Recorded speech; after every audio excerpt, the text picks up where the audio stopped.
अस्सलामु अलैकुम वरहमतुल्लाहि वबरकातुहू। बिस्मिल्लाहिर्रहमानिर्रहीम। मेरे बड़े भाई मोहतरम जनाब नदीम तरीन साहब, संभल से मजलिस इत्तेहादुल मुस्लिमीन के प्रत्याशी वो उम्मीदवार मोहतरम जनाब मुशीर खान तरीन साहब, मंच पर शहनशीं तशरीफ फरमा जनाब इमरान बॉबी साहब, जनाब असदुल्ला साहब जिला सदर, हाफिज आमिर साहब, जनाब सैयद असलम साहब, मोहतरमा एडवोकेट नजमा फातिमा साहिबा,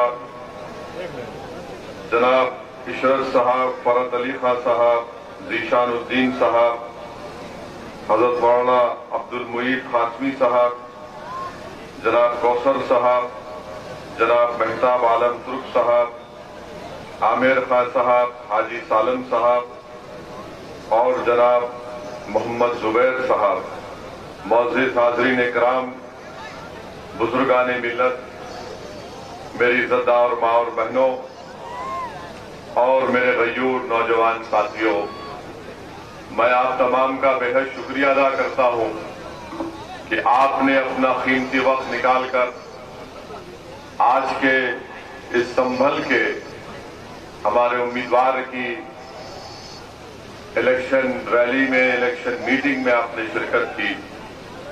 मैं आपसे सिर्फ यही गुजारिश करने आया हूं, आपसे अपील करने आया हूं कि 14 तारीख के दिन जो मतदान का दिन है, वोटिंग का दिन है, आप तमाम लोग अपने वोट का इस्तेमाल करिए।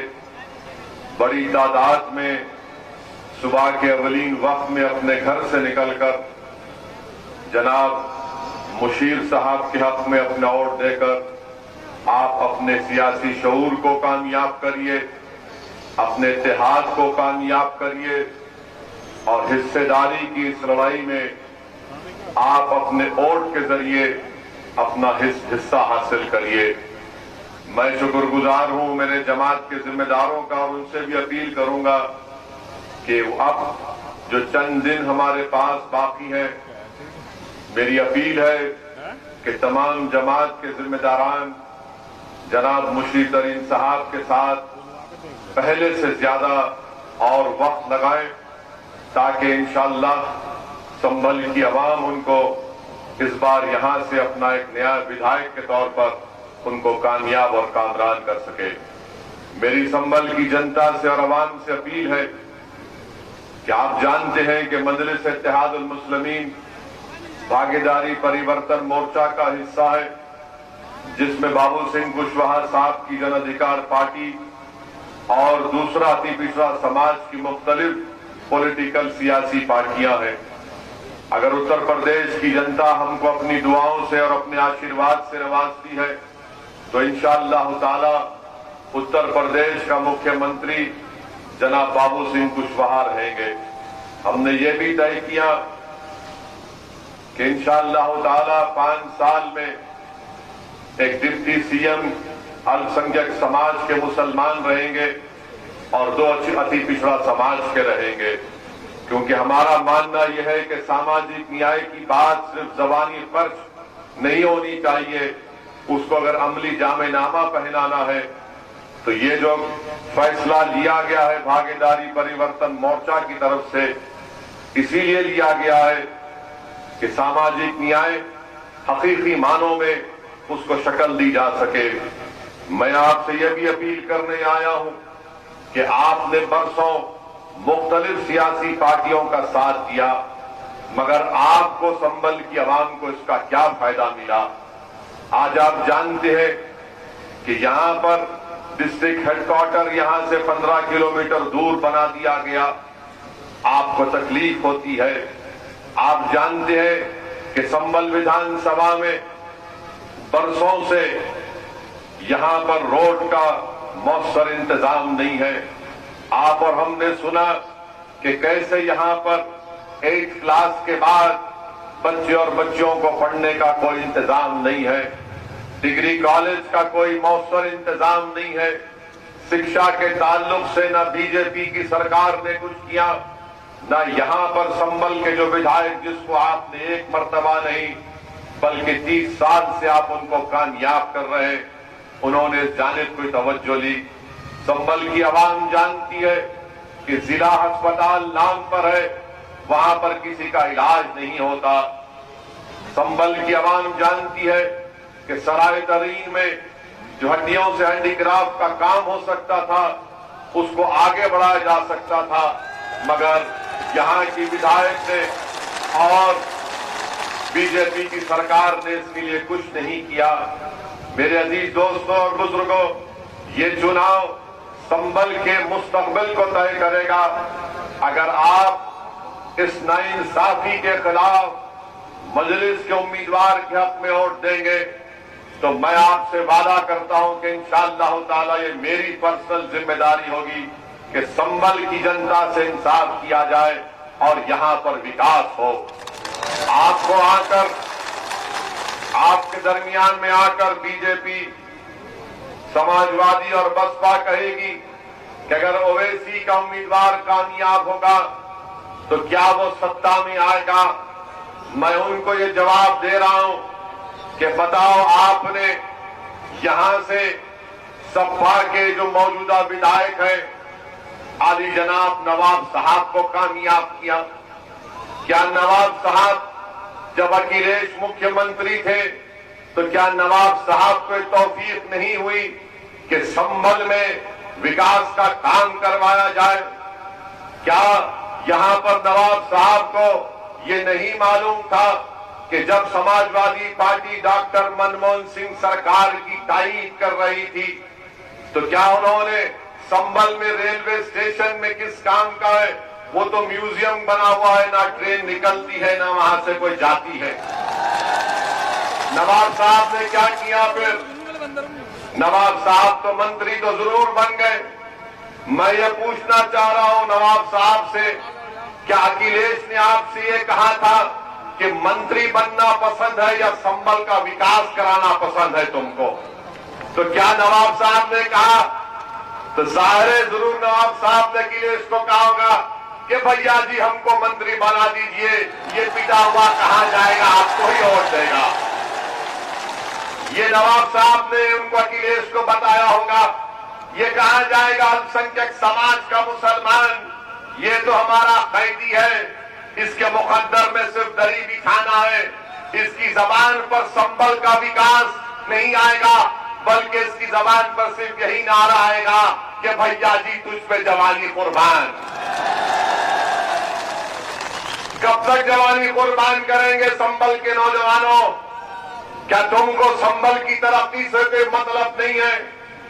मैं यहां पर हमारी इज्जतदार मां और बहनों से अपील कर रहा हूं, क्या आपको पसंद नहीं है कि आपकी बेटी एक स्कूल को जाए, एक कॉलेज को जाए और इल्म के जेवर से आरास्ता हो जाए? मगर आपने इनको वोट दिया जो 6-6 मर्तबा के विधायक बने, मगर कोई विकास का काम दिखाने के लिए इनके पास कोई चीज नहीं है। मगर आज मैं आपसे कह रहा हूं कि आप डर कर वोट मत दीजिए, आप डर की बुनियाद पर वोट मत दीजिए। समाजवादी पार्टी और बसपा ये जानती है कि आपको डराया जाए, डर के नाम पर वोट हासिल किया जाए, और जब डर के नाम पर आप वोट दे देते हैं तो संभल का विकास कभी नहीं होगा।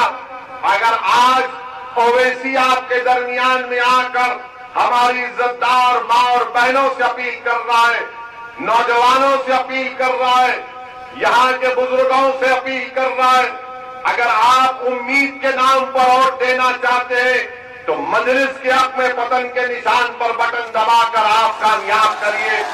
उम्मीद अगर आपकी बाकी रहेगी तो इंशाअल्लाह ताला संभल का विकास होगा।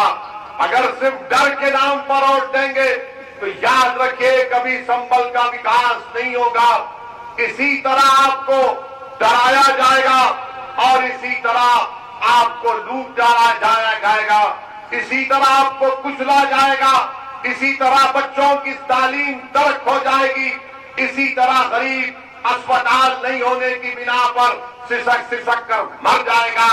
आप बताइए, यहां पर बस का डिपो है, क्या ये बात सच नहीं है कि अगर पानी पड़ जाता है तो बस का डिपो पानी में डूब जाता है? क्या ये सच नहीं है? अच्छा, संभल में किसका विकास हो रहा है? संभल में किसका विकास हो रहा है? संभल में सिर्फ एक ही आदमी का विकास हो रहा है, नवाब साहब का। नवाब साहब का कोल्ड स्टोरेज पूछा जा रहा है, नवाब साहब का सिरिंज का मैन्युफैक्चरिंग बिजनेस दौड़ रहा है, और संभल की जनता वही गरीब पिस रही है पानी के लिए, शिक्षा के लिए, अस्पताल के लिए, सराय तरीन में हड्डियों के हैंडीक्राफ्ट के प्रमोशन के लिए। मगर नवाब साहब को इसकी फिक्र नहीं है, नवाब साहब को इसकी फिक्र नहीं है। नवाब साहब अखिलेश को जाकर ये बात समझा चुके कि भैया जी, संभल की जनता को सिर्फ डरा करो, हासिल करो, और वो आंख बंद करके आपको वोट भी देंगे। जब आप आएंगे तो दरी भी बिछाएंगे आपके लिए, और नारा लगाएंगे आपके लिए कि हमारी जवानी तुझ पर कुर्बान। मेरे अजीज दोस्तों और बुजुर्गों, मैं आपसे अपील करने आया हूं कि अब हम दरी नहीं बिछाएंगे इंशाअल्लाह ताला। आपने 30 साल दरी बिछाई, अब दरी नहीं बिछाएंगे, अब दरी नहीं बिछाएंगे। और जो बीजेपी वाले कहते हैं कि नून खाएंगे उनको जिताएंगे, ये सपा वाले कहते हैं कि भैया तुझ पे जवानी कुर्बान, तुझको जिताएंगे। अब मजलिस ये कहती है कि ना नून खाएंगे, ना दरी बिछाएंगे, और पतंग को जिताएंगे इंशाअल्लाह ताला। मैं शुक्रगुजार हूं आपका कि 2017 में आपने करीब 60,000 के करीब वोट मजलिस के उम्मीदवार को दिए थे। क्या ये बात सच नहीं है संभल की जनता कि ओबीसी का सर्टिफिकेट जो जोजा बरादरी को मिलता था, नवाब साहब ने उसको बंद नहीं करवाया? क्या ये बात सच नहीं है? आप सोचो इस पर। ओबीसी का सर्टिफिकेट जोजा बरादरी को मिलता था तो नवाब साहब को तकलीफ हो गई अंदर से, ये तरक्की कर रहा है तो मेरा क्या होगा? तो नवाब साहब ने कहा कि जोजा बरादरी को सर्टिफिकेट नहीं मिलना चाहिए, जितना विकास होगा सिर्फ मेरा होगा और मेरे परिवार का होगा। मेरे अजीज दोस्तों और बुजुर्गों, पहचानिए जो आपके दरमियान में सादुद्दीन कोपेक को पहचानो, आप कोपेक को पहचानो। अगर तुम पहचान लोगे तो तुम मजलिस के उम्मीदवार के हक में अपने वोट का इस्तेमाल करोगे। मेरे अजीज दोस्तों और बुजुर्गों, क्या आपने देखा कि नवाब साहब ने CAA के प्रोटेस्ट में शहरोज उस्मानी और बिलाल पाशा, शहरोज उस्मानी संभल का 22 साल का नौजवान, बिलाल पाशा 31 साल का नौजवान, क्या आपने सुना कि अखिलेश ने कभी उनके घर को जाकर शहरोज और बिलाल से पुरसा दिया? क्या कभी नहीं?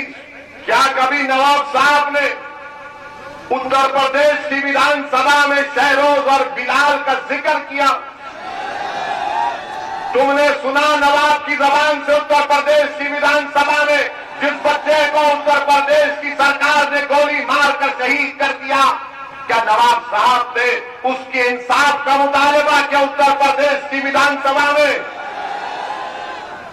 तो क्या आप उन लोगों को वोट देंगे जो मरने वालों का जिक्र नहीं करना चाहते उत्तर प्रदेश की विधानसभा में? क्या तुम्हारी जबानें बंद क्यों है नवाब? बताओ। बच्चे मर गए CAA के प्रोटेस्ट में, मगर तुम्हारी जबान पर शहरोज और बिलाल पाशा का नाम नहीं आता। अरे तुम्हारा कलमा तो भैया बन चुका है नाइंसाफी के खिलाफ आवाज बुलंद करना, तुमने उसको अपनी आदत बना ली है। मेरे अजीज दोस्तों और बुजुर्गों, याद रखिए, इसीलिए मैं आपसे अपील करने आया हूं कि मजलिस के उम्मीदवार को कामयाब करो। जब उत्तर प्रदेश की विधानसभा में मजलिस का नुमाइंदा कामयाब होकर अल्लाह के फजल से आपकी दुआओं से जाएगा तो उसकी जबान पर कोई रोक टोक नहीं होगी। अगर अल्लाह ने यहां से हमारे मुशीर साहब को कामयाब किया तो मैं आपके दरमियान में खड़े होकर इस बात को कह रहा हूं कि मुशीर साहब उत्तर प्रदेश की विधानसभा में आपके नाइंसाफी और आपके हक के लिए पुकारेंगे, लड़ेंगे और ऐसी दीवानगी का मुजाहरा करेंगे कि लोग कहेंगे कि संबल से कौन शेर आ गया उत्तर प्रदेश की विधानसभा में। जितने भी अब जीत कर गए अपने आप को तो शेर तो बोलते हैं मगर कालीन के शेर हैं ये। भैया के सामने अपनी दुम को पैरों में दबा लेते हैं। बताओ नवाब, क्या ये बात सच नहीं है? क्या ये बात सच नहीं है कि आज से 25 दिन पहले जब आप अपने पार्टी के दफ्तर में गए तो आप पुकार रहे थे अध्यक्ष जी, अध्यक्ष जी और अध्यक्ष जी मैं चाहूं।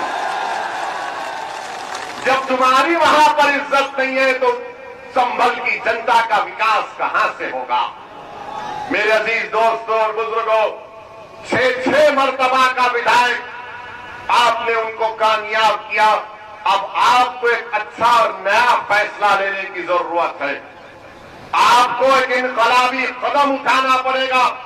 और मैं आपको एक और बात बताता हूं, ये विधानसभा के चुनाव इस बात को तय करेंगे कि 2024 में कौन पार्लियामेंट का इलेक्शन लड़ेगा।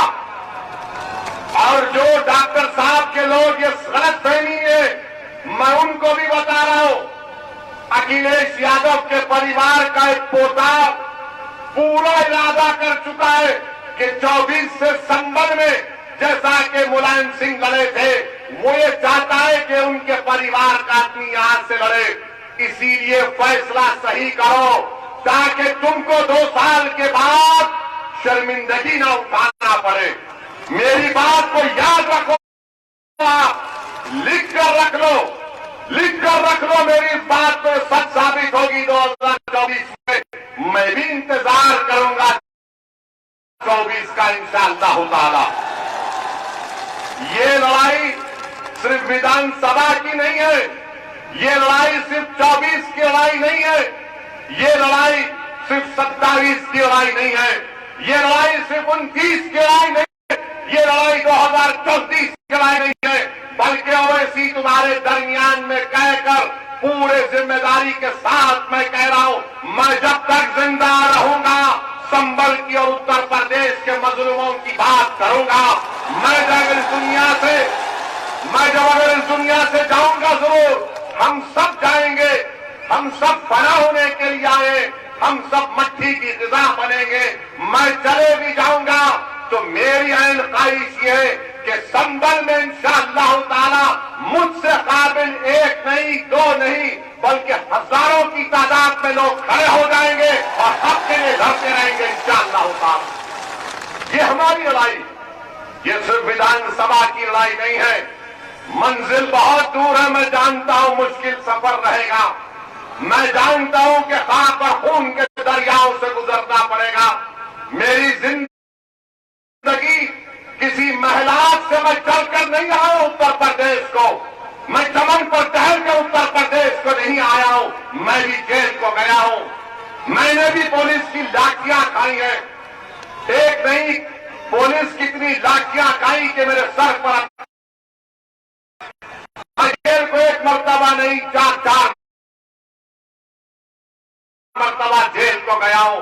तो ये मेरे जिंदगी का सफर कोई आसान नहीं था मगर अल्लाह का फजल और करम था। तो अल्लाह ने हर सफर में बावजूद मुश्किलात के अल्लाह ने आसानी पैदा कर दी अपने फजल से, आपकी दुआओं से। याद रखो ये लड़ाई हिस्सेदारी की लड़ाई है। संबल की आवाम, उत्तर प्रदेश की जनता जान लीजिए, ये लड़ाई हिस्सेदारी की लड़ाई है, ये लड़ाई आपके पॉलिटिकल एम्पावरमेंट की लड़ाई है, ये लड़ाई आपको नेता बनाने की लड़ाई है, ये लड़ाई जुल्म के खात्मे के लिए, ये लड़ाई हकूक को हासिल करने की लड़ाई है, ये लड़ाई आपको खड़े होकर अपनी आवाज को बुलंद करने की लड़ाई है। अब डर कर, घुटन महसूस करके हम डर कर वोट नहीं देंगे, बल्कि पूरे एतमाद के साथ मजलिस इत्तेहादुल मुस्लिमीन जिंदाबाद का नारा लगाकर हम बटन के निशान पर बटन दबाएंगे। मेरे अजीज दोस्तों और बुजुर्गों, याद रखो, इंसान की जिंदगी का कोई भरोसा नहीं। मौत तो बरक है, मौत तो बरक है, मगर याद रखो तुम कैसे दुनिया में जिंदगी गुजारे। कद्दूम और हम ज़ईफ होंगे अगर अल्लाह ने चाहा तो। अगर मैं 70 साल की उम्र को पहुंच गया या 80 साल की उम्र को अल्लाह ने चाहा पहुंच गया, और उसके बाद अगर मैं ये कहूंगा अरे यार मैं संभल में कुछ कर जाता, तो मैं ये जिंदगी में तिश्नगी लेकर कब्र में नहीं जाऊंगा। जब तक अल्लाह मुझे जिंदा रखेगा मैं लड़ता रहूंगा, बावजूद इसके कि कोई मुझ पर गोली चलाए, बावजूद इसके कि कोई मुझे डराए, बावजूद इसके कि कोई मेरी गर्दन का हिसाब करे। मेरे अजीज दोस्तों और बुजुर्गों, मेरा हमारा ही है उड़न कटोला, हमारा है, ठहर दो, हमारा उड़न कटोला ये उतरे जा रहे हैं, यहां से असमोली जा रहे हैं और परसों फिर संभल को आएंगे। नवाब साहब के बारे में बोलना बाकी है, अभी रोक के रखें थोड़ा। हाँ बैठ, चलिए अब आप हमारी बात सुनिए। मैं आपसे और एक 5-10 मिनट आपसे बोलना चाहूंगा। मेरे अजीज दोस्तों और बुजुर्गों, आपको ये बताना जरूरी समझता हूं कि आज हमारे मुल्क में, खासतौर से कर्नाटका में, जो हमारी बहनें हिजाब की लड़ाई लड़ रहे हैं, हम उम्मीद करते हैं कि अल्लाह सुब्हानहू तआला उनको उसमें कामयाब और कामरान कर देगा। जो हिजाब की लड़ाई एक बुनियादी हक है और सुप्रीम कोर्ट का फैसला है कि सुप्रीम कोर्ट ने पुट्टुस्वामी जजमेंट में कह दिया कि कोई सरकार ये तय नहीं कर सकती कि हम क्या खाएंगे और क्या पिएंगे, क्या पहनेंगे, क्या खाएंगे। तो बीजेपी की सरकार कर्नाटका में गैर जरूरी के जुल्म कर रही है, संविधान के खिलाफ काम कर रही है, बल्कि संविधान की आर्टिकल 15, 19 और 21 का ग्रेव वायलेशन हो रहा है कि वहां के महिला बच्चियों को स्कूल में और कॉलेज में हिजाब पहनने से रोका जा रहा है। मैं बीजेपी के इस फैसले की मजम्मत करता हूं, कंडम करता हूं, जो एक सुप्रीम कोर्ट का फैसला नहीं बल्कि पुट्टुस्वामी जजमेंट के खिलाफ है, जो सुप्रीम कोर्ट का नलसा जजमेंट है उसके खिलाफ है, कॉमन कॉज जजमेंट के खिलाफ है। मेरे अजीज दोस्तों और बुजुर्गों, आज हमने वो वीडियो भी देखा कि हमारी एक बहादुर बेटी कर्नाटका में मोटरसाइकिल पर हिजाब पहनकर आती है और मोटरसाइकिल को अपने कॉलेज में रखती है, तो जैसा ही उसके करीब ये तमाम लोग आकर उसको डराने के लिए नारे मारते हैं। एक 25-30 का नौजवानों का हुजूम इस नकाब बुर्का पहनी हुई बच्ची को डराने के लिए दौड़ता है। मैं सलाम करता हूं हमारी उस बेटी की बहादुरी को, मैं सलाम करता हूं उस बच्ची के माँ बाप को जिसने उस बच्ची को इतना बहादुर बनाया। ये आसान काम नहीं था। उस बच्ची ने उन नौजवानों की तरफ देखकर पुकार कर कहा, अल्लाहु अकबर, अल्लाहु अकबर, अल्लाहु अकबर। ये मिजाज पैदा करना है। अगर तुम आज झुक जाओगे तो हमेशा के लिए झुक जाओगे, याद रखो मेरी बात को। अगर आज तुम खड़े हो जाओगे थोड़ी देर के लिए, तुम सिर्फ थोड़ी देर के लिए खड़े हो जाओ, देखो ये जो लोग तुमको डरा रहे, जो समझ रहे हैं कि हमारे सरों पर जो काले बादल मंडला रहे, याद रखो ये बादल छकेंगे इंशाअल्लाह ताला। ये सूरज चमकेगा जो हमारे मुस्तकबिल का सूरज होगा। मगर याद रखो भीख मांगने से बादल नहीं हटेंगे, भीख मांगने से बादल नहीं हटेंगे। लड़ेंगे जमहूरी तरीके से तो हक किया जाएगा। अगर तुम समझोगे कि गैरों की चौखट पर जाकर भीख मांगने से कुछ मिलेगा, कुछ नहीं मिलेगा। अगर तुम ये बताओगे ये मेरी ताकत है, इतना वोट मेरे पास है, मैं जीत सकता हूं और जिताऊंगा, तब जाकर दुनिया तुम्हारा हक देगी। मेरी इस बात को यकीन कर लो कि रोने से भीख मांगने आपको ताकत नहीं मिलेगा। उस बच्ची ने आपको पैगाम दिया, उत्तर प्रदेश की जनता को पैगाम दिया, उस मुल्क के कमजोरों को पैगाम दिया। अगर हुजूम तुम्हारे सामने आता है तो आने दो, तादाद बड़ी है तो आने दो, मगर अगर तुम्हारे दिलों में तवक्कल है, अगर तुम्हारे दिलों में एतमाद है, तो हजारों का लश्कर आ जाए। अगर कोई एक खड़े होकर कहेगा अल्लाहु अकबर, उस बच्ची ने होकर दिखाया, उस बच्ची ने होकर दिखाया है। मैं सलाम करता हूं उसके हौसले को, अल्लाह उसके हौसले को और बुलंद करे, जज्बा पैदा करे कि अगर कोई हमारे किसी भी मजहब की या बिरादरी की बच्ची हो तो बच्ची ठहर जाए अपने आप के। ये हमारी लड़ाई है, इस लड़ाई को समझने की जरूरत है मेरे अजीज दोस्तों और बुजुर्गों। इसीलिए मैंने आपसे कहा कि गोलियां चलेंगी हम पर, हम चलाई गई, मगर जब अल्लाह किसी को बचाना चाहता है तो कोई कुछ नहीं कर सकता। हमारे साथ सालिम था हमारे साथ, यही संभल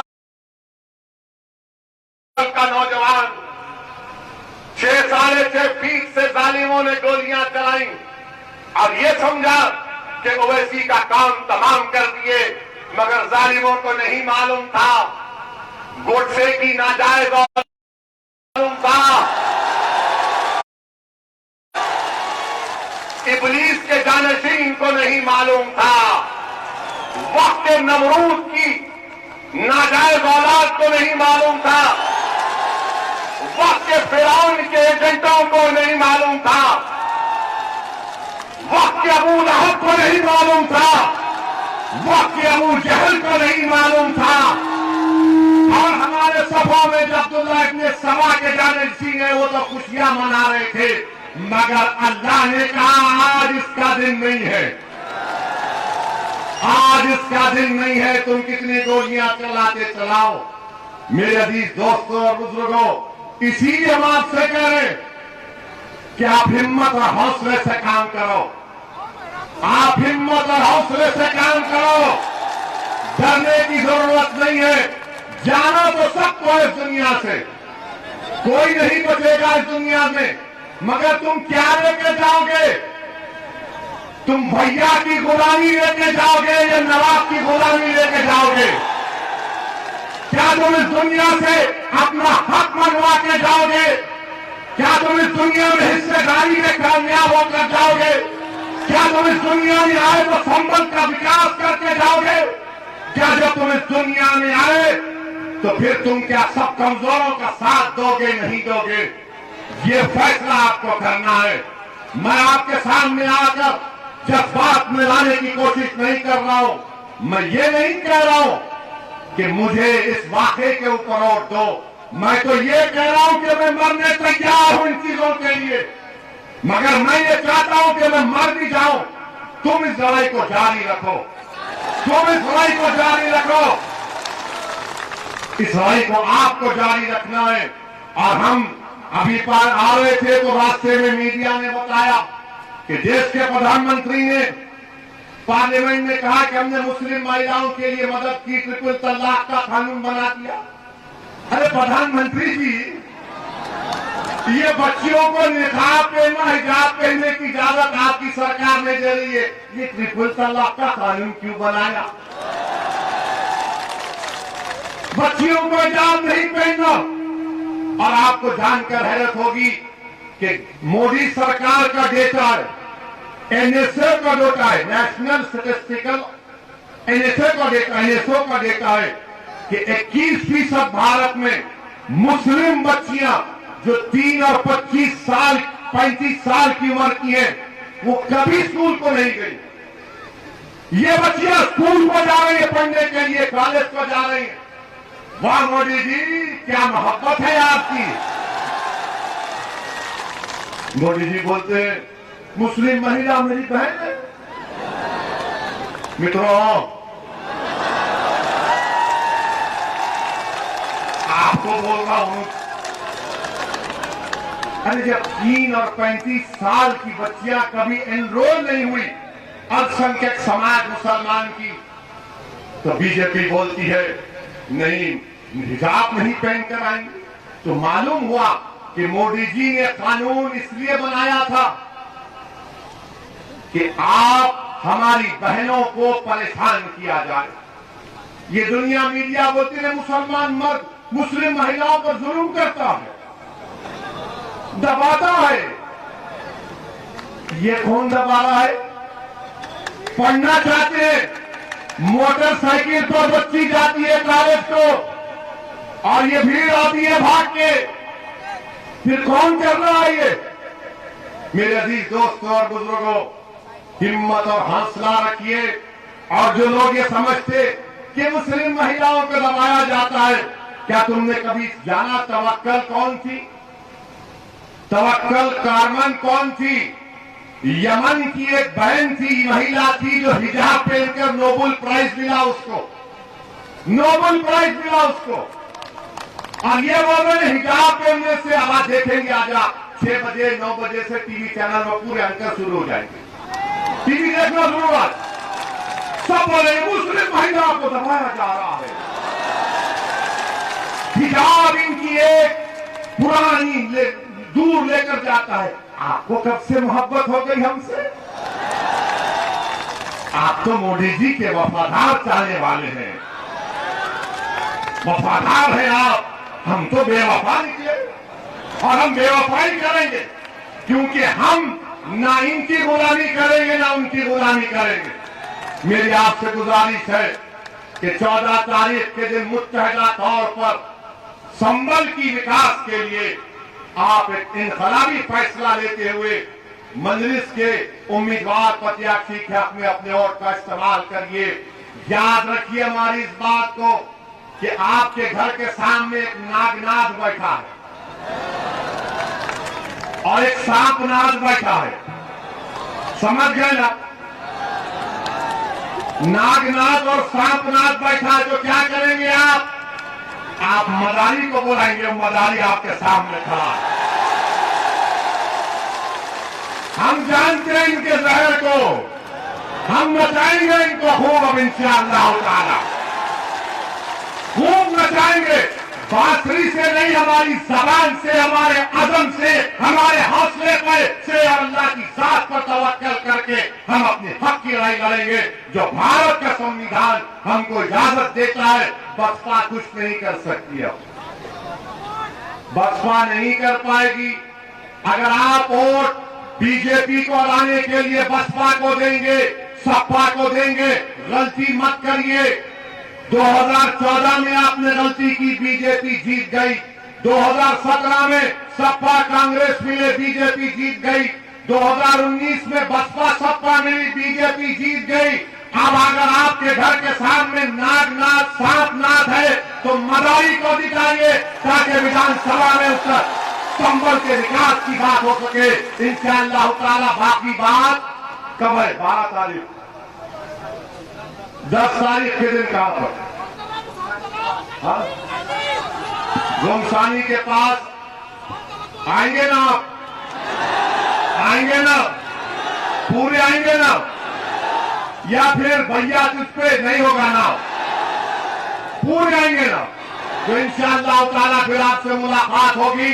हमारे पैगाम को आप सब जगह पहुंचाइए, अपने बुजुर्गों तक, अपने मही मामा और बहनों तक। अस्सलाम वालेकुम व रहमतुल्लाहि व बरकातहू।